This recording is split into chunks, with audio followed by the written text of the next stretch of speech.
قرآن کریم کی بعض آیات وہ ہیں جن کی تلاوت کے بعد اللہ کے نبی صلی اللہ علیہ وسلم سجدہ تلاوت کیا کرتے تھے، اور پھر آپ صلی اللہ علیہ وسلم کے بعد صحابہ اکرام کا بھی معمول رہا، صحابہ اکرام رضوان اللہ علیہ اجمعین ان آیات کی تلاوت پر سجدہ تلاوت کیا کرتے تھے۔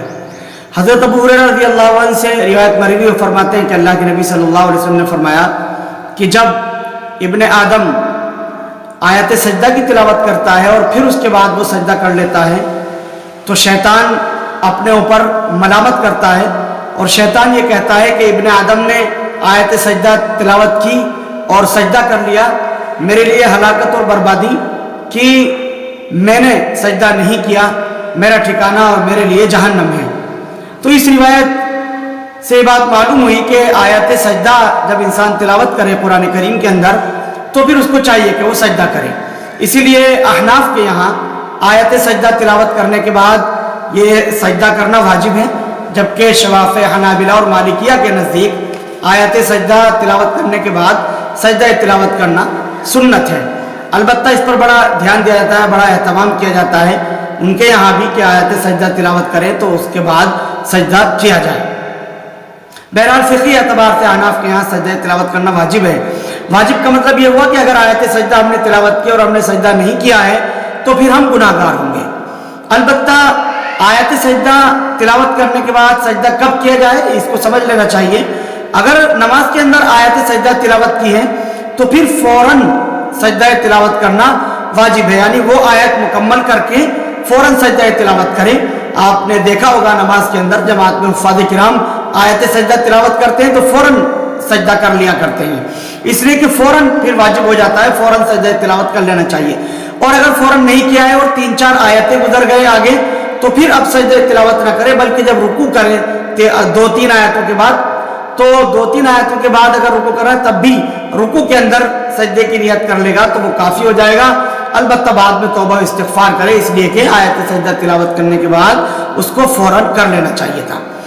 البتہ اگر قرآن کریم کی تلاوت ہم باہر کر رہے ہیں نماز سے تو پھر اس بات کا اختیار ہے کہ فوراً آیت سجدہ پڑھنے کے بعد سجدہ کر لیں، سجدہ تلاوت کر لیں، یا اس کو مؤخر بھی کر سکتے ہیں۔ پوری زندگی میں کبھی بھی آیت سجدہ تلاوت کرنے کے بعد سجدہ کیا جا سکتا ہے، اس کی گنجائش ہے۔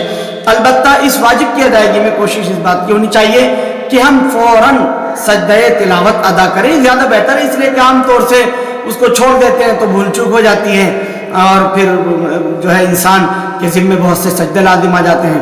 بعض لوگ یہ سمجھتے ہیں کہ قرآن کریم جب مکمل کر لیں گے اس وقت 14 سجدے مکمل ایک ساتھ کر لیں گے، اگرچہ اس بات کی بھی اجازت ہے، گنجائش ہے کہ 14 سجدے بعد میں اکٹھے بھی ایک ساتھ کیے جا سکتے ہیں، اور اس بات کی بھی گنجائش ہے کہ فوراً سجدہ تلاوت کر لیں، دونوں کی گنجائش ہے۔ لیکن بہتر یہ ہے کہ جب آیت سجدہ تلاوت کریں تو فوراً سجدہ تلاوت کر لیں تاکہ بھول نہ جائے، اس کے ذمے باقی نہ رہ جائے۔ سجدہ تلاوت کرنے کے لیے وہی تمام چیزیں انسان کے اوپر ضروری ہیں جو نماز کے لیے ضروری ہے، یعنی قبلہ رخ ہونا، پاک صاف ہونا، باوضو ہونا، اور جس جگہ سجدہ تلاوت کر رہے ہیں اس جگہ کا پاک ہونا، اور جسم کا سطر چھپا ہوا ہونا، یہ ساری کی ساری چیزیں سجدہ تلاوت ادا کرنے کے لیے بھی لازمی اور ضروری ہے۔ اسی طرح سے سجدہ تلاوت لازم کس پر ہوتا ہے؟ ہر مرد اور عورت پر، جو انسان عاقل بالغ ہے، مسلمان ہے، اس پر لازم ہوتا ہے۔ یہ دیوانے کے اوپر جو ہے وہ سجدہ تلاوت نہیں ہے۔ اسی طرح سے حائضہ عورت پر سجدہ تلاوت نہیں ہے، ناپاکی کی حالت میں اگر خاتون ہے اور تو اس کے اوپر بھی سجدہ تلاوت نہیں ہے۔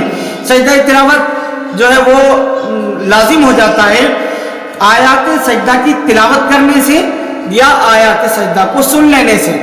اگر آیات سجدہ تلاوت کی تب بھی سجدہ تلاوت لازم ہو گیا، اور اگر آیت سجدہ کوئی دوسرا تلاوت کر رہا ہے تب بھی سجدہ تلاوت اس کے اوپر لازم ہو گیا۔ تو آیات کو پڑھنے سے بھی اور آیات کی تلاوت کو سننے سے بھی سجدہ تلاوت لازم ہو جاتا ہے۔ یہ بات بھی ذہن میں رکھنی چاہیے، اس چیز کا بھی خیال کرنا چاہیے۔ تو ہم نے آیت سجدہ سنی ہو تب بھی یا آیت سجدہ ہم نے خود پڑھی ہو تب بھی ہمارے اوپر سجدہ تلاوت لازم ہو گیا، واجب ہو گیا۔ تو یہ خیال رکھیں۔ سجدہ تلاوت کس طرح سے کریں گے یہ بھی